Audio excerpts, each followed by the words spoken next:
What's going on, everyone? Good evening from the MLG studios here in New York City. My name is axeltoss. I am joined by axslav. We're currently watching the Winter Season Showdowns, specifically a best-of-5 between Dongraegu and JJakji. We're going to a Game 5. The winner advances on to the Winter Championship. You're going to see him in Dallas. Who's it going to be?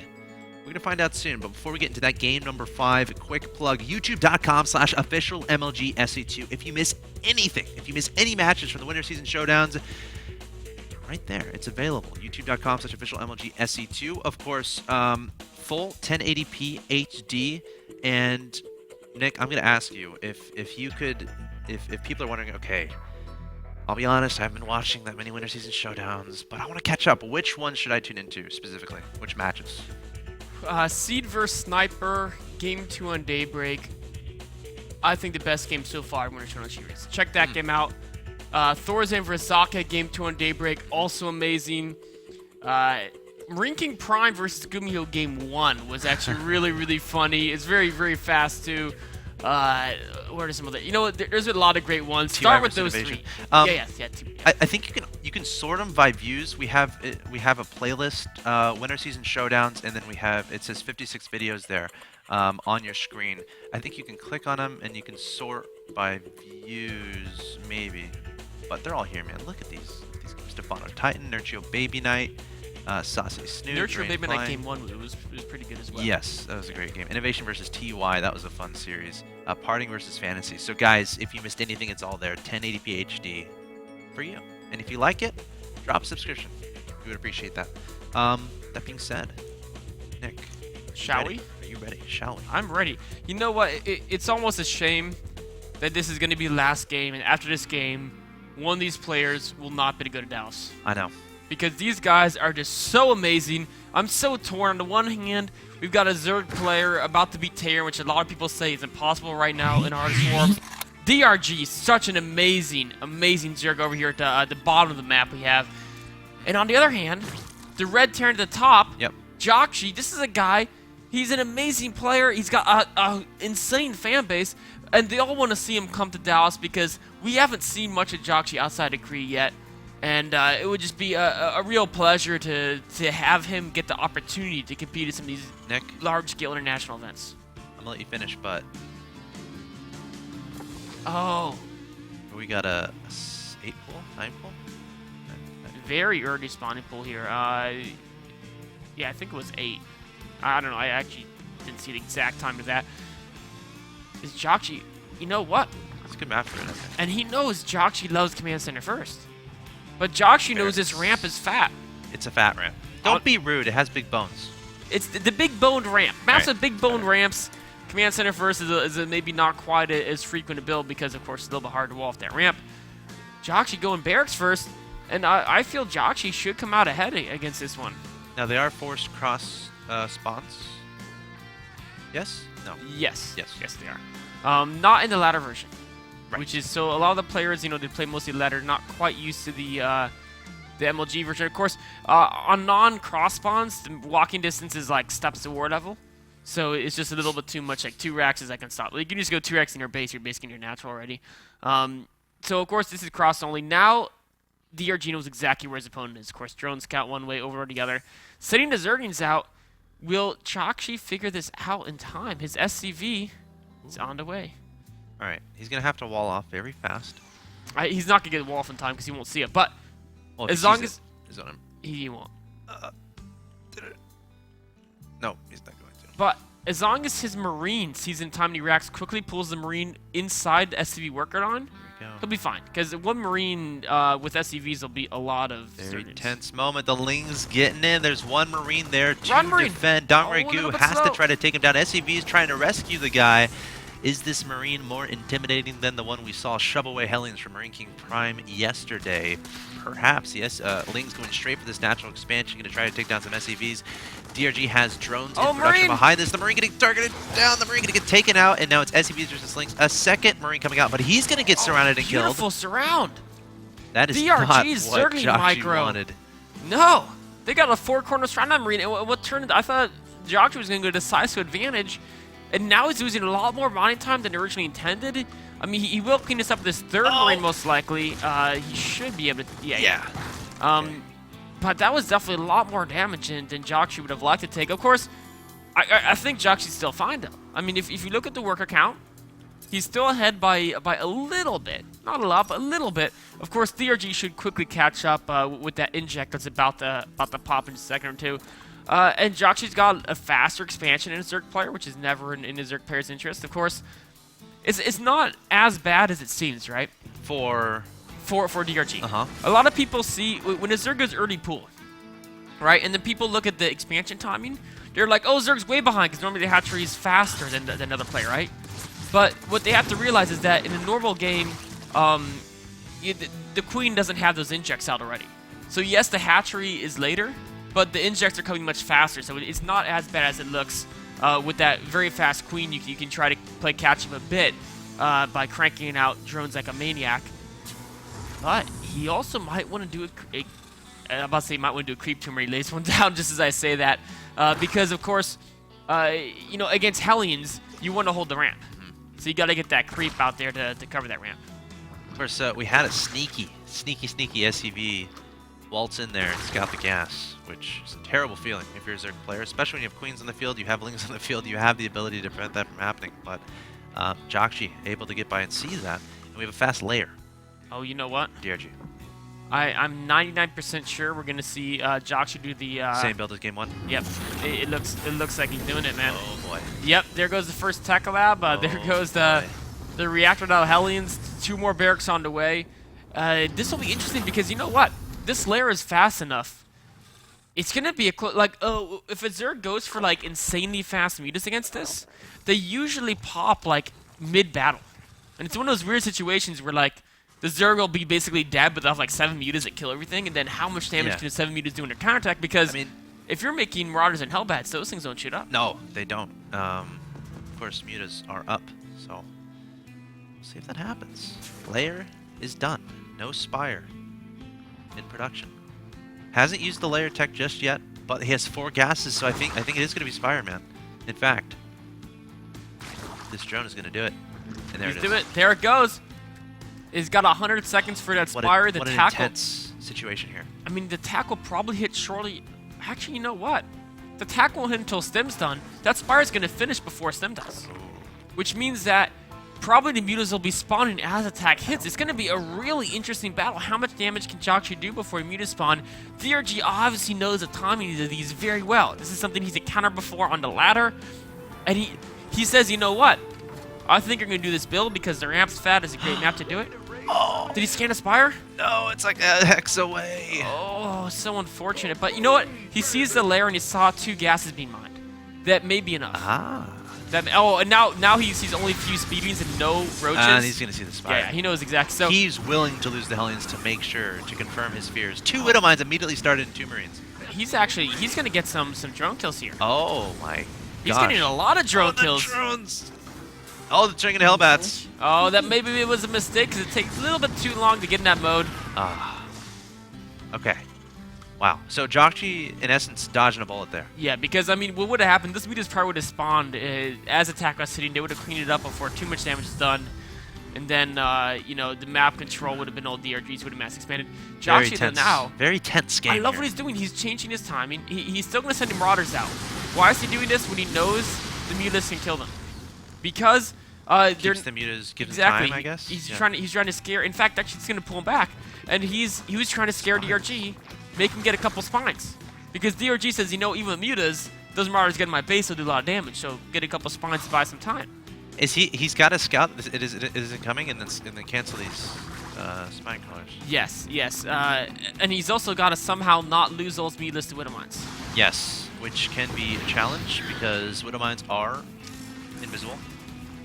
You know, I wonder if he'll suspect it because he sees lack of Hellions, he sees attacks not coming. Is he going to be extra careful?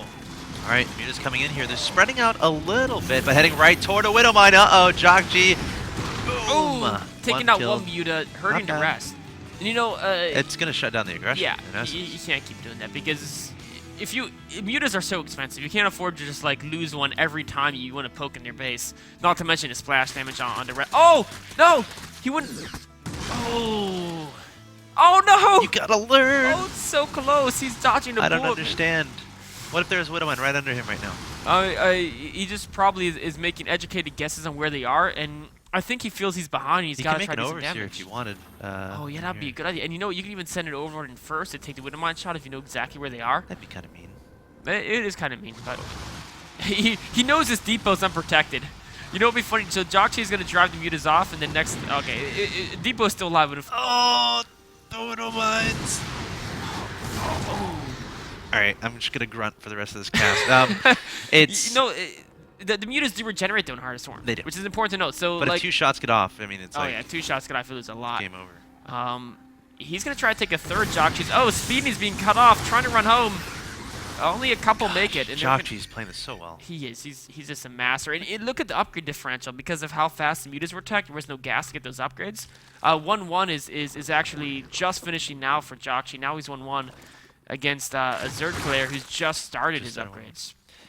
All right, and we got to keep in mind DRG's been on 2 bases for quite a while. Just now taking that 3rd base. JJakji taking a 3rd as well. A 4th command center being built. 2-2 will probably be starting momentarily. And DRG keeps making mutas. I think he feels he's committed to this. He's got the Overseer, though, now. Okay, good. That's going to help him out. Is he going to power down his missile turret? Yep, he is. And let's see how much damage these mutas can get done. Of course, JJakji could have been relying on the Widowmine. Actually, pulled the Widowmines away, interestingly enough. I think he figured... He assumed DRG would not keep making mutas. He's like, Widowmines hard counter mutas so much, he's not going to keep making mutas. DRG says, well, because you're probably not going to keep making Widowmines, these mutas are doing a lot of damage. Oh, quite a few getting low in health. Nice target firing there from JJakji, trying to take down the lower ones. And Dongraegu going to back out of there. That's kind of what he needed, but he needs a lot more of that. He's now ahead in Harvester, 65 to 59. More importantly, he's preserving time here. He's able to get his 4th up. He's got to spend some time trying to equalize on some stuff he's behind, like upgrades, progression in tech. I'm a little bit surprised he's continuing into the mutas. Look at this. He's researching +2, not making a transition into infestors, into swarm hosts, into hive eventually. Sticking with the mutas. And he has the Overseer there too, so... Mutas, they're faster than anyone brings to Liberty. As long as you have the Overseer so you don't run into Widowmines. Yes. I think it's good because they have the regeneration too, which is actually a huge aspect. I mean, a Thor shot gets off, you can regenerate. Oh, sniping Widowmine there. Oh, some nice micro moves by DRG. Sending a couple of his own Marines to join the fray. They get taken up pretty quickly though. All right. You know, I feel JJakji might need to add in some Thors against the muta count. Just keeps going up and up. DRG, this was his trademark in Zerg vs. Terran. This guy got famous for Zerging baiting muta, and he's saying, you know what? Are the swarm mutas move faster? They regenerate? Heck yeah! Let's try this again. Already making the lings and banelings you were talking about before. Of course, you want to have some safety ones in case your opponent pushes across the map. Dongraegu up 83 to 71 in Harvesters. I don't see any Widowmines here. Dongraegu taking a bit of a gamble because there's no Overseer in this composition of mutas. JJakji having to return some Marines back here to deal with this. But again, the damage is being done. Another turret getting taken down. A lot of SCV should fall. No, the turret going to stay alive. Dongraegu losing a few Zerglings, but at the same time, there's a counterattack into his opponent's 4th base, taking down more and more SCVs. Dongraegu is everywhere. He's attacking one place and then backing up, attacking another place. You know, he's trying to do all the damage he can, but JJakji, he's taking some damage, but his macro is out of control. This guy's got so many orbitals, so many bases. He's ahead in upgrades, he's ahead in food. He's now adding into Thors, more and more barracks are going up. He's playing slow and steady, and he's saying, you know what? You may be, like, pestering me, but I'm going to stabilize, and I'm going to move out with a gigantic army. That's going to be very hard for DRG to answer. Overseer was picked off there by JJakji. GRD coming straight back into the 4th base. Going to target down the turret. Not enough defenses here to deal with this. A medevac going to try to get out of there, but DRG sees it, and he's going to pursue that. That medevac is going to die. There is a Hellbat, a Marauder, and 4 Marines inside. They will all fall to the ground, but look at this. JJakji says, enough is enough. It is time for you to die, DRG, or so he thinks. Extending across the field, Muta's going to be doing some counter-attacking. We have some Lings on the right-hand side of the map. JJakji desperately trying to hold off against this push, and he's even backing away to deal with these Mutas. Thor's getting some nice volleys off, but he's going to get magic boxed and taken out. And oh, look at that lift into the medevac. Great play there from JJakji, and DRG is just going to go straight into the main base. And Lings counterattacking into the 3rd. And look at this, DRG keeping his opponent at home, doing a lot of damage. DRG is just everywhere. Mutalist in the main. Banelings, Speedings in the third. We have a JJakji. drop in DRG's third. JJakji is defending everyone. He's attacking at the same time now, trying to take out the infestation, but DRG's all over it. He's defending every single angle, attacking at the same time. This guy's multitasking is out of control, but there's nothing in the main. Yeah, there's a drop in the main base. Drone's getting taken out. DRG hastily trying to return some queens to deal with that, sending the Banelings and the Lings to deal with it as well. Gonna take the Marines and Marauders out. One gets away. The medevac very low on health, and that queen should get the kill. But JJakji has said, again, enough is enough. He's going for the push, extending across the map here with Marines, tanks. We got a Thor in here as well, hitting his opponent's fourth base. DRG trying to figure out how does he deal with this, sending the Lings and the Banelings forward. Is this enough? The Mutas coming in as well. The Thor getting some great balls up, with the Banelings exploding into the Marines. DRG trying to shove JJakji away, but he's not quite going to have enough. JJakji at 159 supply, but here comes some reinforcing Banelings. Can DRG hold this off? He's getting so low on the unit count. He's lost all his mutas. He's repopping with 11 mutalists. I don't know if that's going to work. I mean, JJakji's going to be streaming Marines across the map. There's no more Banelings. Got to make more Banelings. There you go. I think he just might be. I think this is it, man. JJakji's got a demanding. He's got a food advantage. 3-3's coming on. The creep is basically all but eliminated, and he's just gonna keep pushing. He's got tanks. He's got medevacs. His army was not broken, and as a third player, if you want to stop these Terran attacks, you've got to break the army. Such an important game this is, guys. Again, this is the decider of a best-of-5. Winner gets an all-expenses-paid trip to the Winter Championships. JJakji up 184 to 146 supply, scanning, getting rid of creep. DRG trying to add on Banelings, trying to add on Zerglings, trying to add on Mutas, but 3-3 is about to finish for JJakji. He's coming forward again. DRG trying to cut off reinforcements with the Mutas, extending forward with the Banelings. Once again, Spytor actually getting some damage done too, but JJakji has so much Terran, so many Marines, so many Marauders, so many tanks, and what can DRG do to hold this? He's trying more and more mutas, but with the Marine upgrades at 3-3, with the medevac count at like a bajillion, I think it's more like 12. Medevacs. I guess that'd be good. I don't think he can. There's too many Marines. Yeah, he's going to try to take down a tank and then backing away. I mean, he's trying to go blow for blow versus JJakji. He's got 4 bases and plenty of mules. DRG 3 on the Marines now. DRG's only got 3. He's based at the right side. He's been unable to mine from it, as you know, so far. DRG going. He's trying to win this right here. The Banelings getting melted away by the target firing there from the tanks. And there's the GG from Dongraegu. JJakji way too much. DRG could not handle it. Kept investing in the mutas more and more and more and more. But JJakji able to eventually prevent that harassment from happening and able to just accumulate that death ball, stay ahead on upgrades. And at the end of all of it, DRG just did not have enough to hold off that push. Yeah, I mean, he had the giant Bengali Muta speeding army. It's designed to crush the medium-sized Terran armies. But JJakji said, I won't go for 3 base timing. When I move out, you can crush me. I'm going to just turtle up, get 4 bases, and just get a big army. And once a Terran army gets a certain size, it's very, very hard to beat it without those Infestors or Ultralists or Vipers or those higher tech units. And DRG just didn't have an answer for that overwhelming Terran macro machine to just crush right across the map. So that means JJakji is going to gain that all-expenses-paid trip to the Winter Championships in Dallas, Texas. So let's take a look at that upgraded player graphic. Another Terran into the mix. But this Terran had a fight of his life, man. He did. What a match. And you know, I don't think it's fair to say JJakji struggled versus Dongraegu because he's not as good as, you know, the other Terrans like MVP who knocked out Curious. I think it's just Dongraegu clearly had a lot of experience with Heart of Swarm. He clearly knew how to deal with Ignited after burning medevacs. He knew how to use Burrow early on. He knew the second game, the Viper usage was just... That was awesome. It was awesome. I really regret DRG couldn't make it, but you know what? It's in single elimination, man. There can only be one. There can only be one. Of course, still plenty of matches coming your way for the Winter Season Showdowns. Of course, that concludes the ESF portion of the Winter Season Showdowns. We're going to be moving into the independent matches, of course, starting on Sunday. Of course, 2 days from now, we're going to trek on over to work and cast MC versus Alive. Can the boss toss make it through? Or can Alive, who's currently teamless, give another reason for teams to pick him up and pay him a lot of money? Then we're going to have Tasia versus Violet. Of course, Tasia, the Team Liquid ace. So many great results, such a great player against Violet. Can Violet can he construct some revenge? Of course, he's very good friends with Dongraegu, but I know Violet's been practicing a lot of Heart of the Storm, and then we're going to have Pult versus Hero. That should be fantastic as well. These matches coming up Sunday, Monday, and Tuesday, 5 p.m. Eastern. Write that down. We'll be here. We hope you guys are going to be here. But until then, we have Rules of Engagement coming up next. That's right, going to be analyzing the Marine King Prime versus Gumiho match. That match was fast and furious. There was drops flying everywhere, Hellbats on top of other Hellbats or on top of Hellenes. All kinds of craziness. We're going to analyze, kind of slow it down a bit, see exactly, what makes, in a craziness situation, what makes one player win, another player lose. Okay, guys, that is coming up next. So don't change the monitor, don't change the channel. The tap.